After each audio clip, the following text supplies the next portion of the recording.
Hi everybody, welcome to a special episode of the Stellium Astrology Podcast, where we are speaking to a good friend and astrological colleague of mine.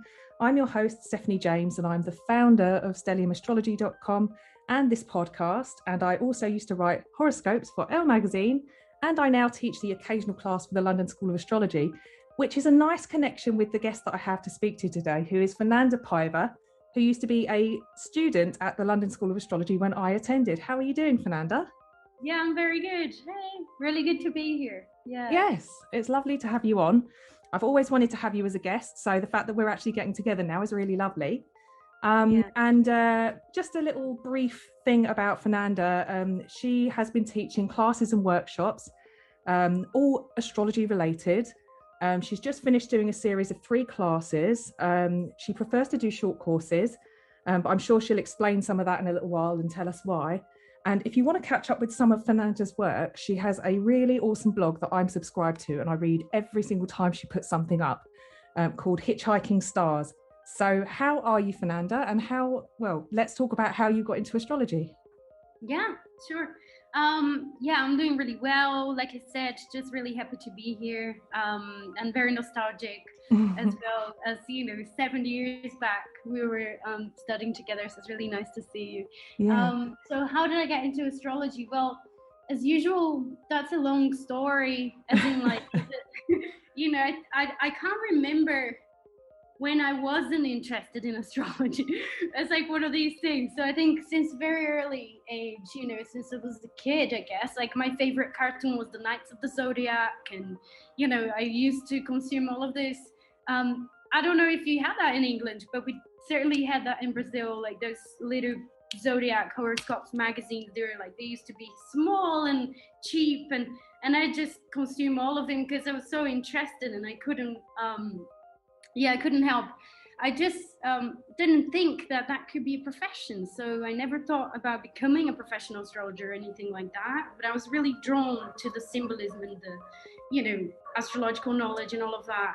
And on my early 20s, when I was studying history, I had a boyfriend whose mom was an astrologer. So she was a professional astrologer. And that was, very interesting. I was trying to be skeptical because I was, history student, and but I had this mother-in-law there for a while, and it was really nice. She did my chart, and I was really baffled and really impressed, and I used to love hanging out with her and having chats about astrology. But it was only on my Saturn return that I decided to take it seriously. So that was 2012 when I started going to the LSA when we met. So that's when I actually decided maybe there is something about it. I thought, I would have different career, be doing different things. And all I was doing was, studying astrology on the side. So then, when I became 28, it was like, okay, I might as well take it seriously. So that was the best decision, really. I mean, no looking back. And you're currently in Brazil at the moment? Yeah, I'm currently in Brazil. So I've lived in the UK for almost 13 years. Wow. And I've been kind of back and forth, in the last 2 years between Brazil and England. So just trying to find out when is the best time to come back to England. So with the pandemic and everything that's going on. Yeah, I know. It's so weird. So you said that you were a history student, and that was your kind of specialist area before you got into astrology? Yeah, I guess so. That was my because I finished school and I had this thing I had to go to university, and what would I do? And, I chose to do history mainly for philosophical reasons, I guess. I mean, I wanted to be a teacher and I love teaching. It just, turns out that I wasn't meant to be a history teacher, but an astrology teacher. But I chose history because I thought it would give me some precious answers. It's more like, what is all this about? Where are we going? And what's the meaning of life? Some very ambitious, deep questions I had when I decided to study history. It's interesting, really, because history is a really huge part of astrology. It's weird how sometimes we can accidentally fall into an area that really bolsters a future interest. And you're currently studying again, aren't you? You're doing a master's degree now, aren't you? Yeah. So I just finished all of my modules successfully last season, and I'm just at the very, very beginning of my dissertation right now.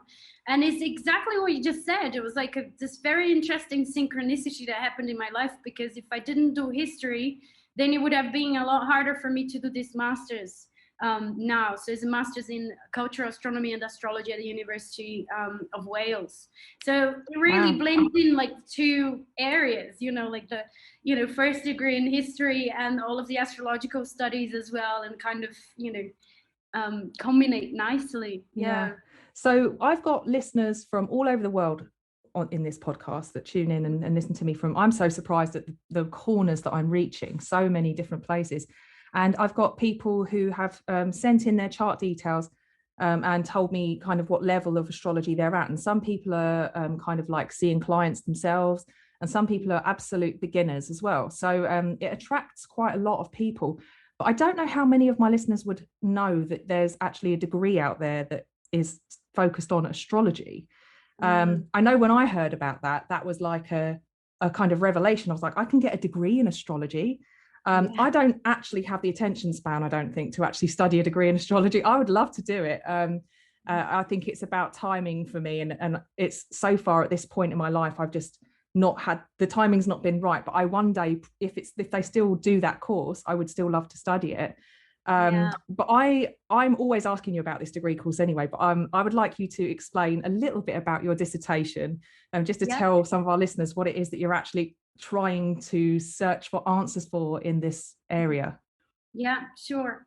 So just before talking about the dissertation, the degree is all about our relationship to the sky. So there are loads of people that are astrologers that are doing this degree like myself, but there are lots of people that are not astrologers. So they're, into history or into different areas of knowledge, as well as, no, what's the name of when we've got, I always forget the word. It's not history. The other academic area where you're, digging is like old archaeology. Archaeoastronomy. Yeah, exactly. Right. So there's a lot of people that are really into archaeoastronomy, and they're not necessarily into astrology. So you have that choice. There are a few modules that are compulsory, so you really have to do, and some of them that you can pick and choose. So then people can get more specific, into the areas that they're very interested. So some people are doing their dissertation on the preservation of dark skies, which is, is an issue that we have so much light pollution, and how that might be affecting us, to our detriment. So there are lots of different things in that MA program as well. But yes, indeed, it's the first one that I see as well that is very welcoming to practitioners as well. I went to Elise Green's lecture, which was amazing, by the way, because it was the first time I got to see Elise Green like live. Anyway, she did this series of lectures on Jung, the last book that she just published on Jung and astrology and stuff, and she was saying that the University of Amsterdam, because I was very interested in this MA program they have there as well, which is on Western esotericism, and she was just saying how they're not welcoming of practitioners. And they make it very clear, like if you practice any of the esoteric, arts, be it astrology or tarot cards or whatever, you're not really welcome here. Wow. According to her. Yeah, because they just want scientists and scholars. And where's this? In Amsterdam, did you say? Amsterdam, yeah. That's so weird, because they're such an open-minded country. I know. It's the academic world, though. There's a lot of limitations and boundaries. So I was really happy as well, and I found these MA, especially because you've got both of the best, the best of both worlds, basically, because you have scholars, and very serious scholars like Bernadette Brady. She's got PhD in anthropology and, and master degree in this course as well, and so on and so forth. And she's also an astrologer. So you've got insiders as well as, so that's what I really love about the course as well, is how, we can have this whole round kind of perspective on it, and not just a biased sort of scholar, perspective from outside, just claiming that astrology is a pseudoscience or whatever. So it's really, really amazing. Whoever is interested, take a look. because it's well worth it. It's really amazing. And Nicolas Campion is the director, the course director, and he's very approachable. He's really nice as a person, as an individual. Very generous person as well, and very knowledgeable, and really amazing to be studying with someone that's such a, I don't know, it's just a real honor. Well, let's think about it. He's written some incredible textbooks of like really digging. I own 3 of them. I think it's 2 of them, which is volume 1 and volume 2 of A History of Western Astrology, and the other one is something to do with cosmology, astrology, cosmology, and something else I can't remember. I think it's his PhD. That one is it's about New Age and beliefs on New Age and what astrologers believe, really, because there's so much material on astrology from outsiders' perspective, claiming that it's pseudoscience, or some of the research papers that are just saying that usually people interested in astrology are marginal, so they have low profiles in society, and that's why they like astrology, or like Theodore Adorno that said people that are control freaks basically like astrology. They had all sorts of prejudice. I am a control freak. Well, I can be as well, being a bird, but nevertheless, that's not the main characteristic. No. There are loads of control freaks that are not into astrology, but anyway. True. Yeah. So yes, he definitely, and he wrote the textbook on mundane astrology with Charles Harvey, I think, which is out of print now, but apparently they're going to print out another edition from next year or something. But he's this real amazing, approachable person, and anyways, I really recommend for whoever is interested. You can always do just a postgraduate certificate as well, so you don't have to commit full power, to a master. You can do just a couple of modules and see how you get on, and I don't know, it's really amazing. Now, answering the questions, it's like a really long answer. It's fine. It's good when we're doing a podcast, because it's good to have a lot of content for people to indulge. And I'm telling you now, there's probably plenty of people that are listening that have never even heard of this course, who are really interested in doing something, a serious study in something that provides meaning for them in their lives. So hearing about this course from somebody who's actually studying it is really, really useful. Yeah, it's amazing. And the only thing to keep in mind as well, because some of the people might be beginners in astrology and they might be interested in doing something academically, we're not learning about astrological symbolism at university. So it's very academic. So it's very much about history of astrology and philosophical questions on what astrology is, how people see astrology and all sorts, but not really about what the moon means, or what squares means, or yes, we can read the text that Ptolemy wrote, and how astrological aspects sort of started being discussed by Greeks and blah blah blah, but we're not really interpreting it. So if you're interested in learning about the astrology building blocks first, then you definitely need an astrology course, not the MA. But if you're looking for answers on like what is it that I'm doing with astrology, then the MA is the course to do, to go deeper into these questions and areas as well of interest, regarding the sky. And there are other things in the MA that I really loved, and it isn't even that related to astrology. It's one of the modules that's called it's called Sacred Skies now, basically, but it's a relationship between the sky and cultural production. So art or poetry or music or sci-fi books or films as well, and you could use any of these things. And one of the assignments was to do a sky journal, so to observe the sky and to so it could be anything. You could some people are observing sunsets or sunrises, or they were observing the movement of the planets calculated by a building on your window, or whatever it is. And it's really amazing to see all the creativity that people bring into you as well. But I was observing the weather in relationship to the feelings and emotions, because emotions are very changeable, and the weather as well, and how the weather would have an impact on our feelings, or vice versa, how we could see our feelings being reflected in the sky and the weather patterns. So nothing to do with astrology really, but it was really, really amazing and stimulating. And so I really recommend for whoever wants to get deeper into these, thoughts. And so I mean, definitely just interjecting here. Once upon a time, people did used to use astrology to predict the weather patterns anyway. Part of being a meteorologist was actually understanding, just like being a doctor.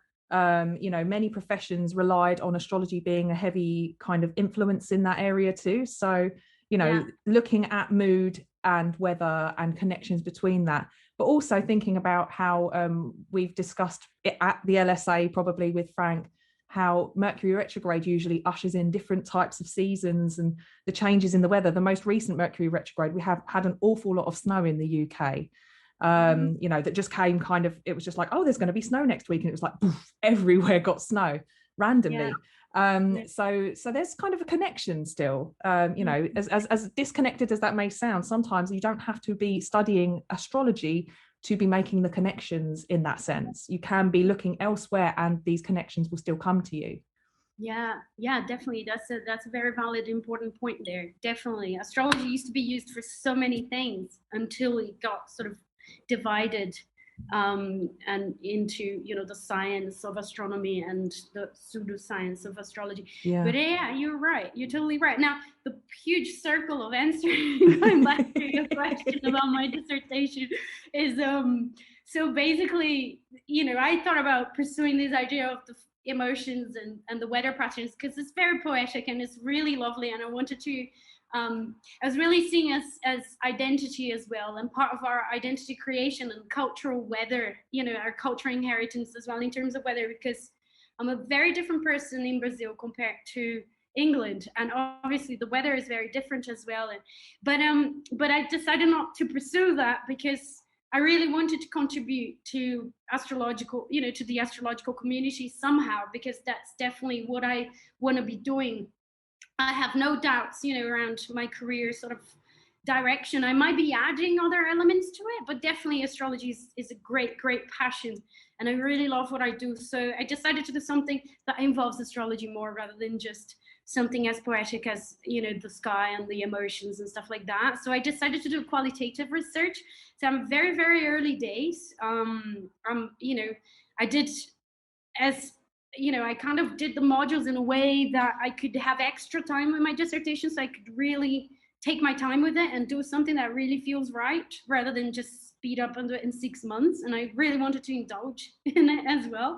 And so far, I've been reading a lot of PhDs that have been done on astrology and astrologers and things, and other papers and other articles as well. And my conclusion of what to do on my dissertation basically is that there are loads of material that you can find, especially since these masters as well, where loads of astrologers got involved with academic work as well. So there are loads of material on the astrologer's perspective. So trying to find out what astrologers are about, what astrologers believe in. So there's PhD on astrologers' belief regarding free will or destiny, and or even Nicholas Campion's PhD as well, which was all about their belief systems and doing research in astrology conferences, and or how astrologers read charts as well, which is another very interesting article written by Darlene Gilsberg. And she talks about this moment of the meeting, between the client and the astrologer, and what happens in this space that's created, and so on and so forth. But I haven't really read much on the client's perspective. So there's loads of papers, especially by non-astrologers, that are trying to quantify belief in astrology. Now, quantify belief is something that's very difficult to do. You can't quantify belief. There's loads of questions there, on the problematics around quantifying beliefs, because it's very complex and very subtle as well. But anyways, there's lots of papers on quantifying beliefs of people that read horoscopes. Now, people that read horoscopes on the newspapers is a specific cast of people. And not necessarily, some people might be professional astrologers and read the horoscopes on newspapers as well for fun, or for, you can get insights from it and you can enjoy yourself. Nicholas Campion himself is a big defender of the sun sign columns, and he says that, you can get a lot out of it.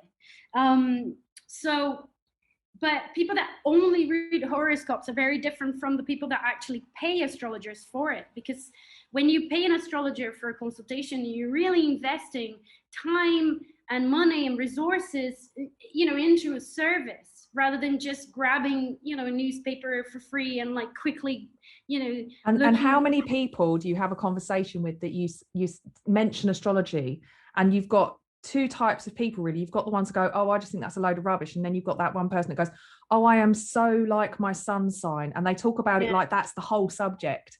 And like you do meet, I think probably more now so these days, you meet people who are a bit more versed in it. We've all heard Mercury retrograde being bandied about. Most people have an idea that there's the moon has something to do with it. And usually on there's loads of meme pages on Instagram and stuff like that have just got all sorts of like astrology related content that the novice would suddenly think, oh, that it goes deeper, Definitely. So, I mean, we have a lot more information available now, isn't it? I mean, think about the baby boomers sort of generation of astrologers. They were there in the 70s kind of learning astrology and drawing, like hand drawing charts. Yeah. It took a while until softwares came about. And we are at the generation that we were ready with softwares. We're like, okay, quickly we can just cast a chart. Now there are other generations there. They're like being born with like iPads and having so much access to information as well, which has its good sides and bad sides as well, problematics, like everything, like everything in the world. But definitely people have a lot more access, and young people, all of these new generations that are coming about as well, they're really well versed. And I don't even know how to use TikTok. I don't consider myself that old, but I have no idea what TikTok is about. And when there was this whole polemic about the young astrologer there on TikTok that got roasted, and I was like, wow, man, there's a lot going on out there in terms of information and in terms of this online plagiarism and a lot of information that might not also be proliferation of fake news in every area of knowledge, and every not I have to say, the amount of memes and the amount of stuff I see on social media about astrology that's incorrect, like so much stuff. And there are so many groups where people are posting things like, I can't remember what it was, like the other day someone put something like, oh my gosh, just a silly example, and it's probably not even accurate, but just things like, oh my God, I really love eating this type of food, and it's got to be because I've got a Capricorn stellium. And it was like, why? What's it got to do? Or like people asking questions, like a lot of the novice groups as well on social media. It's like, someone told me to steer away from moon in Scorpio. Why is that? And then you've got 126 comments, like, and you're just like, whoa, like, what are they talking about? So there's a lot of I can assure you that moon in Scorpio, being a moon in Scorpio native myself, we're really not that bad, I love Scorpio, and that's not coming from my Scorpio rising. Is really exactly. I really enjoyed the depth. I mean, and also the whole kind of oh, is this good? Oh, I heard this is bad, and the whole like good and bad sort of duality with astrology is very. But fair play, like people are reaching out and they're trying to learn, but there is a lot of information out there.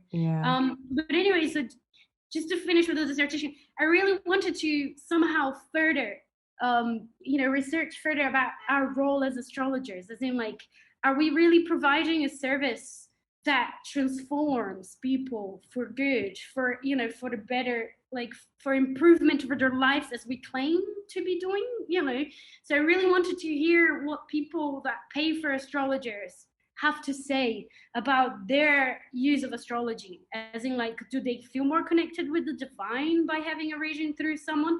Because it's clear that studying astrology really connects you with the sky in a sort of magical way, because the more you study, the more you see the patterns and the synchronicities, and you're just like, oh my God, or you cast a horror chart, a chart of a question, and it's like, oh my God.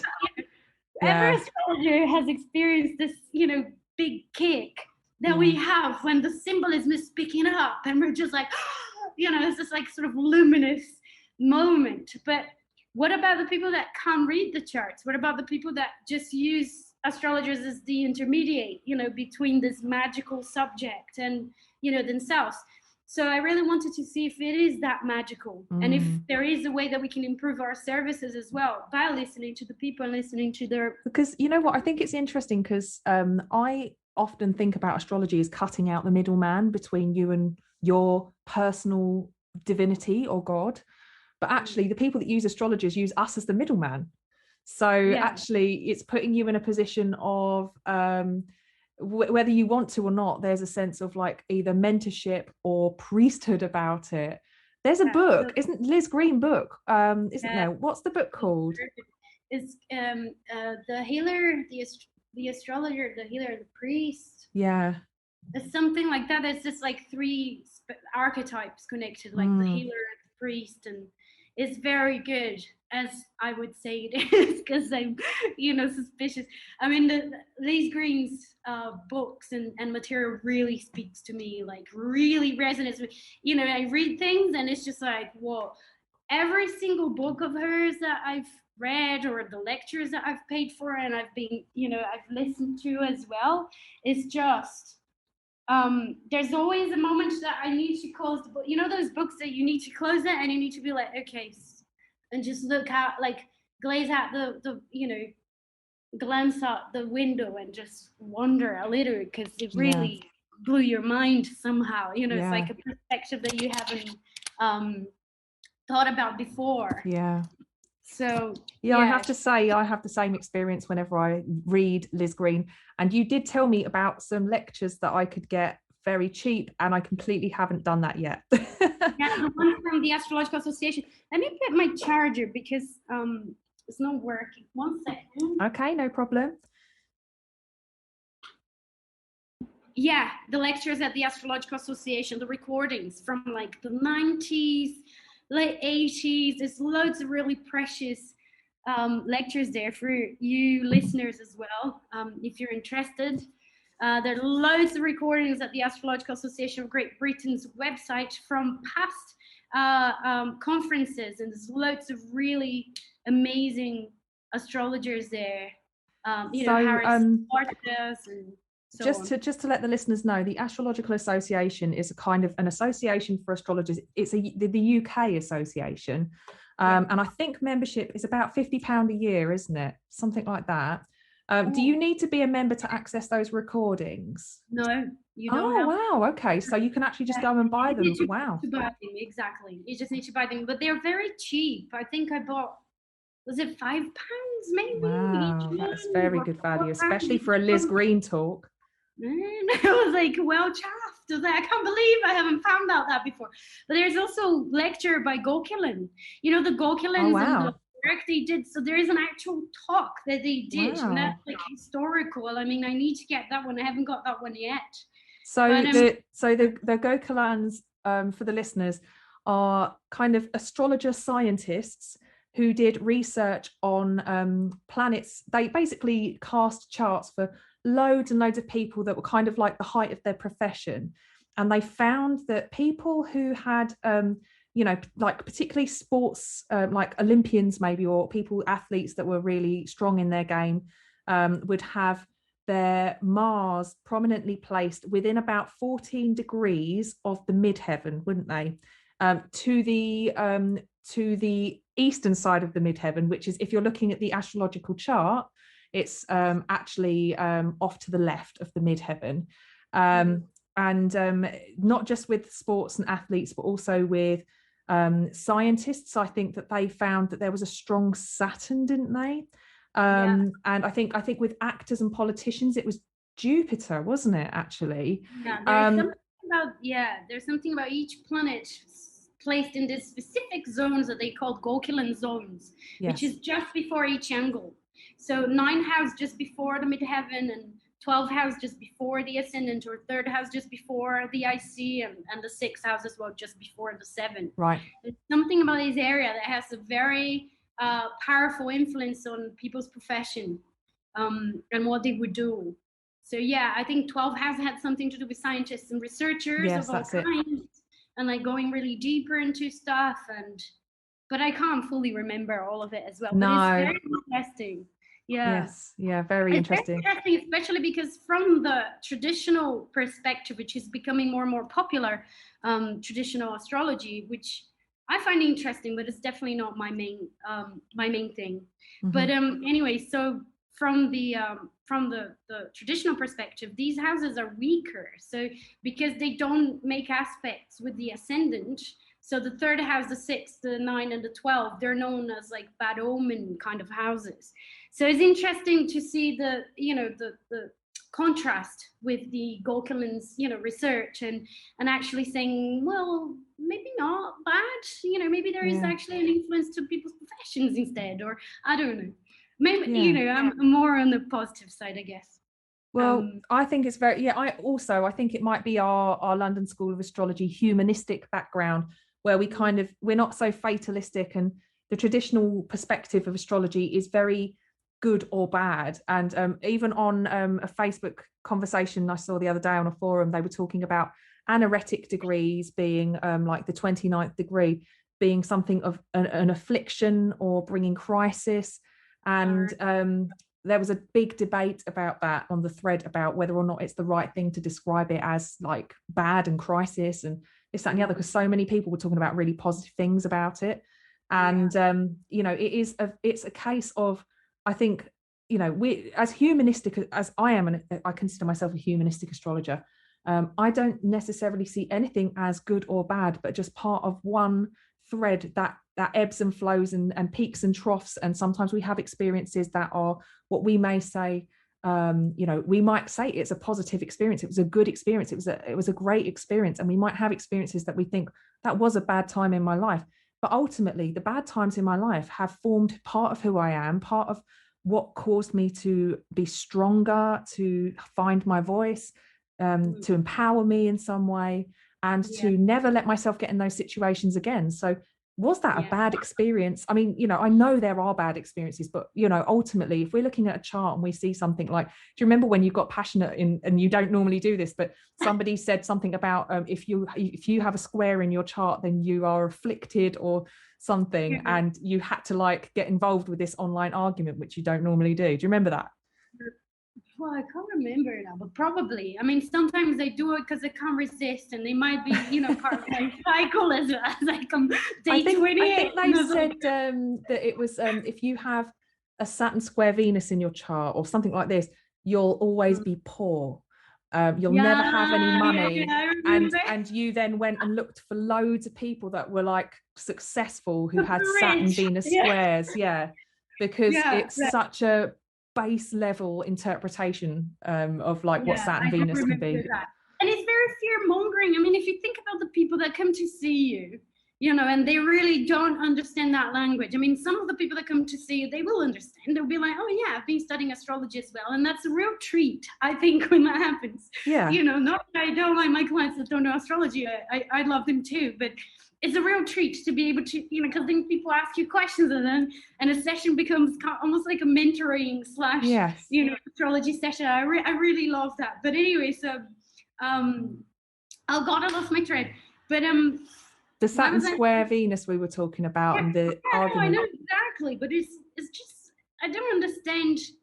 Why would you say that to someone? It's exactly that. It's like some people don't understand the language, and then you say something like that, and they're going to be, they're going to look for a Venus, Saturn in their chart, and if they find that there, they're just going to be scarred.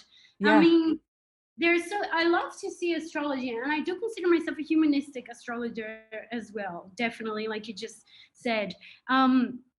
But I really see astrology as multidimensional. And the more I study, the more, and I had a huge leap on my practice and my understanding of astrology when I had a Neptune transit. So when Neptune was making an opposition to my Mercury, is when suddenly I couldn't read books anymore, and I couldn't get information in a Virgo, like traditional way as I used to. And I was just very confused, and I couldn't, remember things very well. I couldn't concentrate very well as well.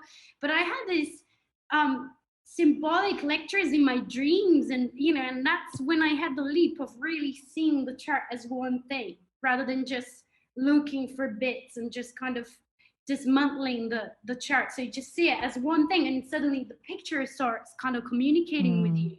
And that's when I really started realizing the multi-dimensionality of astrology, but like on a feeling level, not just on an intellectual level.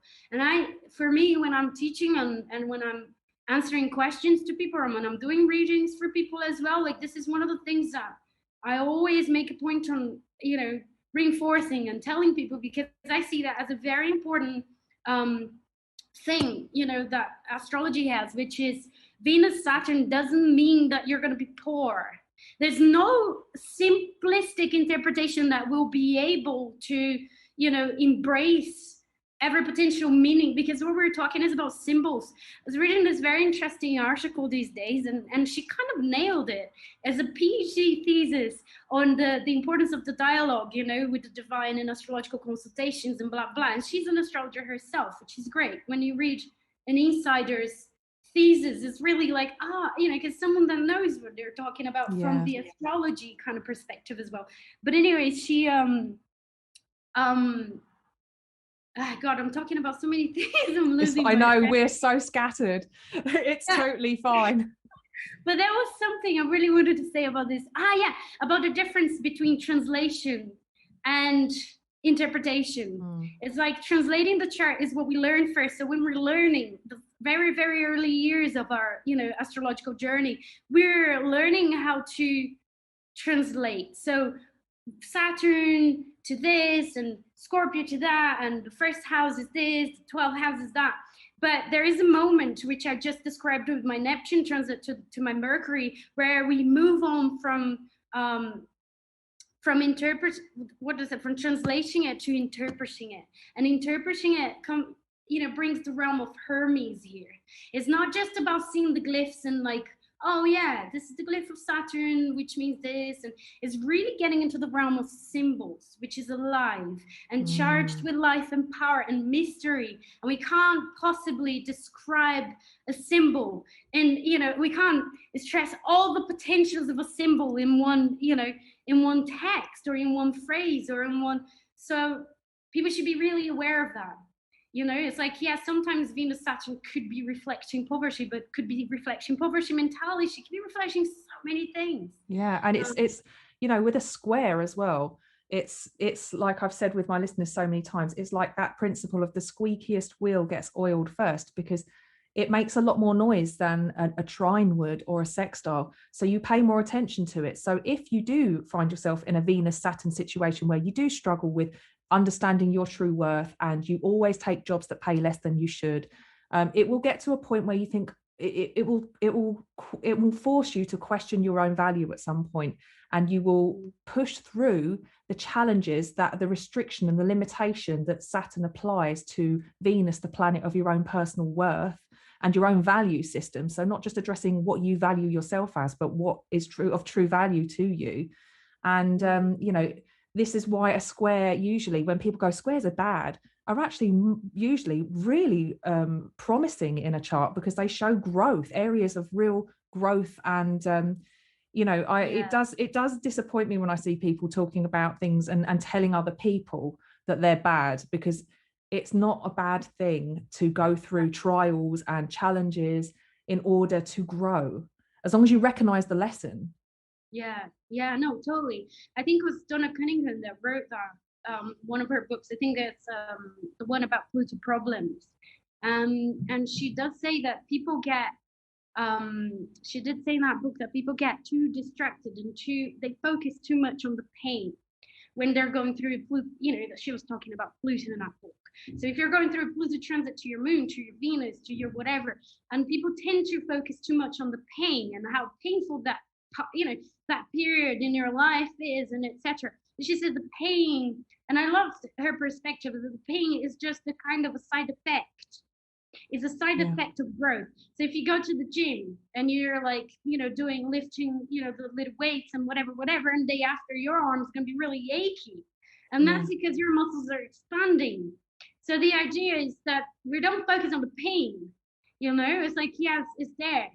And it needs to be addressed. And sometimes there's so much stress in our lives, so we need to seek for help as well. We don't have to go through all of that alone. And, you can find different therapies and different ways of, different tools that really speaks to you as well to help you throughout the process, which I think is one of the benefits of astrology as well. It's like knowing that during this time, so many times I've had clients coming to see me and they had a challenging Pluto transit, and one of the big reliefs for them, it's like, oh God, I'm not going crazy. Like there is something going on, and the relief of knowing that this is within the time frame as well. It wasn't just like, oh God, I don't recognize myself and it's always going to be like that.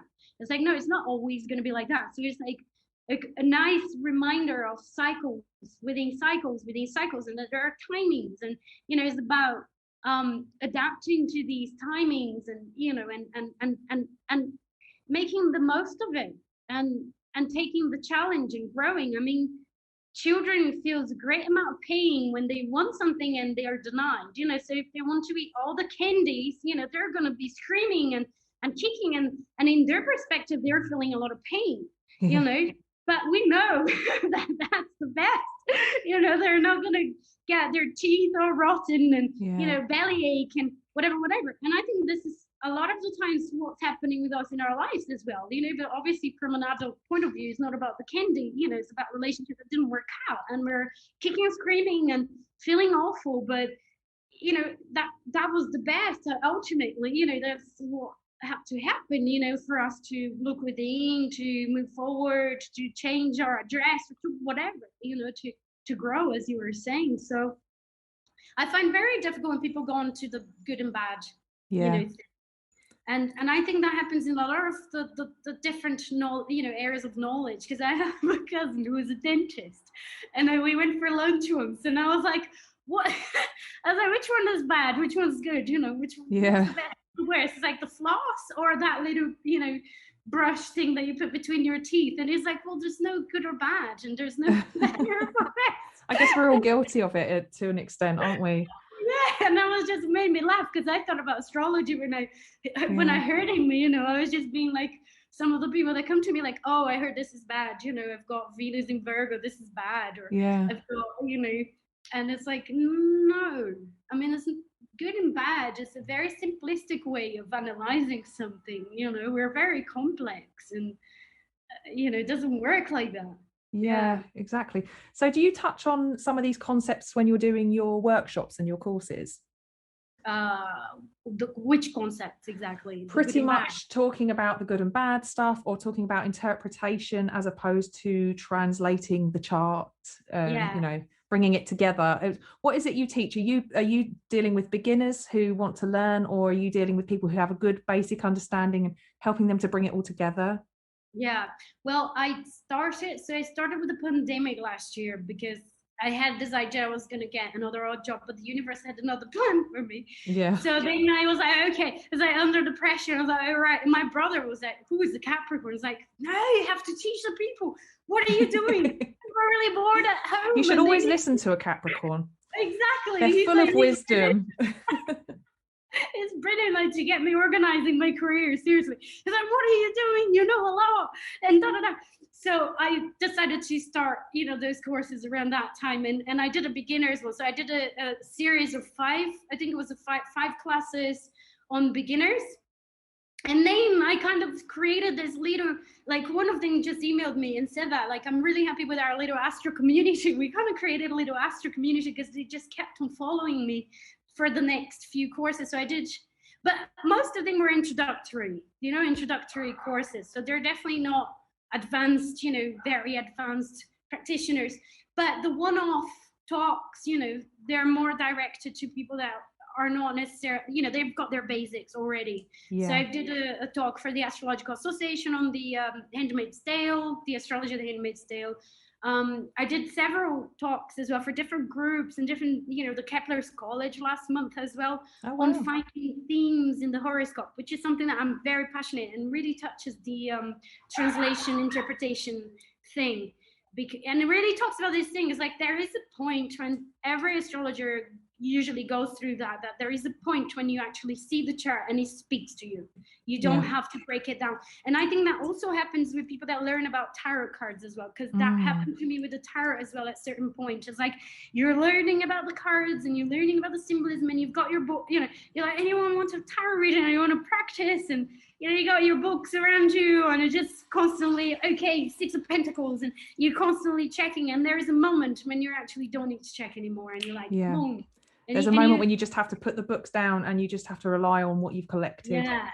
And it speaks to you, in different ways from the books as well. And you start realizing this as well. You're like, oh yeah, there's this other dimension to it. Yeah. But the courses I did there were mostly introductory. So I had a very, very introductory one. Then I did an introductory series on prognostication. So we talked about secondary progressions, transits as well. And then I did a third series just recently on an introductory series on synastry, which I really love. Relationship astrology, which I really love. But I'm always, no matter to who or what talk, I'm always making sure, one, I state that my talk is an invitation to a perspective. I've got North Node in Gemini, and I've been like more and more like learning about, truth as a multiple manifestation rather than just one thing, like I've got the truth, whereas you don't, I mean, even the traditional astrologers, I mean, there's so much that they can teach me, and I really find curious and interesting to see through their perspective as well. And sometimes you can even co-create something with these multiple perspectives. So always make sure on my classes, my talks, my whatever, to say, this is just my perspective. It's like a little window that I'm inviting you to look through. So I'm not in any dispute, or, I don't carry the truth. I'm not claiming I carry the whole truth. And, and the second thing is steer away from simplistic good and bad interpretations. And also, if I think that's something Frank used to tell us at the LSA, is like, if something makes you scared, that's bad astrology. So if you end up in a website that you just feel really uneasy after, and you're just like, oh God, that's awful, that's bad astrology, because that's not what astrology is meant to do as a service. It's not about people fear mongering and making people feel insecure about themselves, and it's really not about that. So I always talk about that as well in all of my classes. And so basically what I'm thinking is that I'm really interested to hear more about the themes in the horoscope. And I know that this is an area that you're kind of really into at the moment. But before we do, I will take a little break for me and you to get a drink and just sort of wrap this up for my podcast listeners who are listening to this on their podcasting platform. We're going to release the second part of this out for the patrons. So if you want to check out the Patreon page, I'll provide a link in the description below. And there are a couple of tiers that you can sign up to if you're interested, that has all sorts of benefits, videos of me talking about new moons and full moons and all sorts of things, and additional bonus content, and part 2 of interviews like this one with Fernanda. So if you're okay with that, we can go grab a drink. But before we do, you need to tell people where they can find your blog and where they can sign up for your workshops, and also how they can follow you on social media. Yeah, sure. So I'm just building a new website, so it's in the process, and it's not ready. Yeah, I actually paid someone for it. It's like I can't do myself. I lack on enough Aquarian skills. But anyway, so it's under construction. But for now, you can still reach me on www.hitchhikingstars.wordpress.com. And all of my social medias are under Hitchhiking Stars. So there's a Facebook page, Twitter account, Instagram account as well. And you can also email me on astrofern@gmail.com. So if you want to know anything about readings, classes, or whatever it is that you want to know, just email me. Yeah, I'll be happy to. Awesome. Brilliant. Okay. Well, people, I would urge you strongly to go and check out Fernanda's work. I love it whenever one of her new blog posts drops into my inbox. I immediately get on it. I just have to read it because everything she says resonates with me. And it's also really a lot of personal experience as well that you put in there. So it's like sharing a piece of who you are with everybody who's ready to take it on board and use it as part of their own self-development. So I appreciate you. I appreciate the work that you do. And we will get back together in just a few moments to talk about your themes in the horoscope. Cool. Nice. All right. I'll speak to you in a moment then. Take care.